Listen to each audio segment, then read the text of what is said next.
नमस्ते.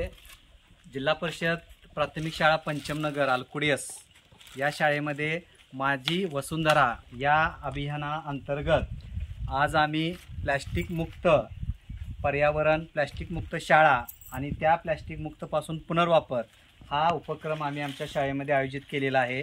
आम्ही आमच्या शाळेतील मुलांनी काय केलेलं आहे की अशा प्लॅस्टिकच्या रिकाम्या बाटल्या सर्वांनी एकत्र गोळा करून त्या बाटल्यांमध्ये असा जो काही प्लॅस्टिकचा कचरा आहे तो कचरा या बाटल्यांमध्ये अशा पद्धतीने हा कचरा या बाटल्यांमध्ये प्रत्येक मुलांनी काय केलेला आहे गोळा करून तो संचयित केलेला आहे आणि तो सगळा प्लॅस्टिकचा कचरा असा याच्यामध्ये या बाटलीत कुचून भरून या बाटल्यांपासून आम्ही पुनर्वापर करणार आहोत. तो पुनर्वापर असा आहे की हा आमच्या शाळेचा एक आम्ही वाचन कट्टा तयार करणार आहोत.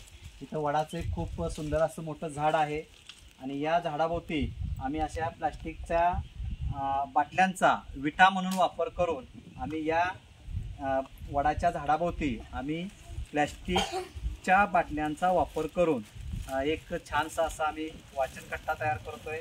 म्हणजे आमची प्लॅस्टिक मुक्त शाळा आणि तसेच त्याचा या प्लॅस्टिकचा पुनर्वापर हे दोन्ही गोष्टी आम्ही इथं साध्य करणार आहोत आणि हा उपक्रम यशस्वीरित्या आमची मुलं पार पाडणार आहेत. त्यांनी अशा पद्धतीच्या प्लॅस्टिकच्या बाटल्या म्हणजेच विटा तयार केलेल्या आहेत आणि ह्या प्लॅस्टिकच्या बाटल्या आम्ही विटा म्हणून वापरणार आहोत. धन्यवाद.